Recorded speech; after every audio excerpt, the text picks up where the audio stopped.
Recessions are like fires. By the time you smell the smoke, the fire is already raging. The same is true for this one. The white-collar recession has started, but few are calling it because it doesn't look like the type of recession we've been taught to fear. We've been conditioned to picture recessions as crashing markets, empty factories, pink slips in the mail. This time, at least on paper, GDP is still growing and corporate profits are at record highs. And yet somehow, thousands of professionals are quietly being let go.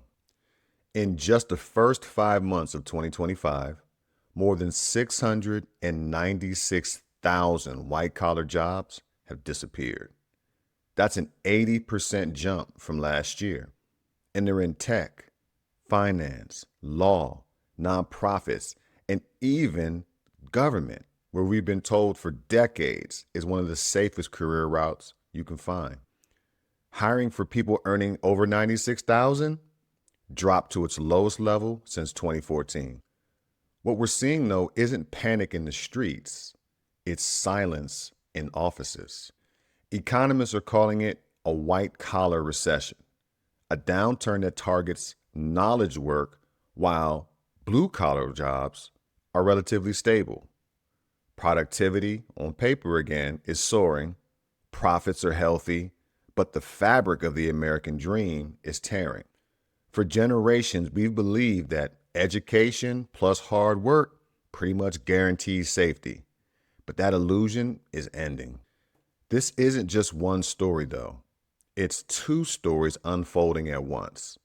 On the one hand, we have a cyclical slowdown, and it's colliding with a structural reset. Corporate America overhired after COVID, flush with PPP loans and cheap money, betting that this digital demand folks at home ordering on Amazon would never cool. But now interest rates are high, relatively high. Capital is cautious, and AI has shown companies they can do more with fewer people. On the cyclical side, we have high rates, meaning that borrowing is expensive, so expansion pauses and hiring freezes. On the structural side, we have post-COVID overhiring and generative AI exposed how much of white-collar work can be automated or offshore. For decades, professional jobs thrived in an era of easy credit and constant growth. Now the environment is flipped, seemingly overnight. Quiet layoffs, return to office mandates used as attrition tools. Oh, you can't make the commute? Well, you're fired. These aren't temporary cuts. They're strategic contractions to preserve profit margins in a high-rate world. Two forces, macro caution and technological substitution, are squeezing the same group, mid to high-earning professionals. It's not just the market cooling, it's the model changing right before our eyes. That's why this recession feels invisible, but yet massive. Every major leap in technology rewrites who counts as essential. But this one is different because it's targeting the thinkers, not the builders. In 1900, 41% of Americans worked in agriculture. By 2000, only 2% did. Automation moved millions from farms to factories. In the Industrial Revolution, automated looms replaced artisans. And now, economists say AI is doing to routine white-collar tasks what assembly lines did to routine blue-collar work. During the 1980s to 2000s, personal computers wiped out clerical jobs. Bookkeepers, typists, data entry clerks, but created new professional roles, programmers, analysts, designers.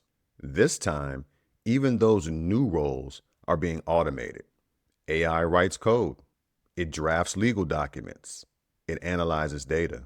What we're seeing isn't a sector correlation, it's a system upgrade, a profitability upgrade disguised as innovation. AI isn't reaching down, it's reaching up, right into the office. What I really want you to know is this isn't a personal failure on your part. It's a structural signal. You followed the rules. You studied hard. You got your degree. You climbed the ladder. Survival isn't about holding on to stability. It's about learning to rebalance when the ground keeps moving. Audit how dependent you are on a single employer or industry. Diversify your skills toward revenue creating, AI complementary work. Invest in assets that earn while you sleep. Both the cyclical squeezes of high rates and the structural shock of AI prove one thing. Safety built on someone else's balance sheet isn't real security. The economy is tightening credit. Technology is tightening labor. The only way to expand is inward, through stewardship of your skills, cash flow, and time. This recession is the system's reset, but it can also be yours and mine. Some career analysts are calling this a white-collar opportunity, a chance to pivot into consulting, entrepreneurship, ownership. Those who view themselves as assets, not employees, will navigate this best. You, sir, you, ma'am, are an asset. Start investing in yourself. True stability isn't protection from change because change is inevitable. It's the ability to stay solvent, skilled, and centered inside the change. And that's the moral of the money. If AI isn't the real villain, what is? Next episode, we follow the money to see how capital incentives, not technology itself, decide who wins and who gets replaced.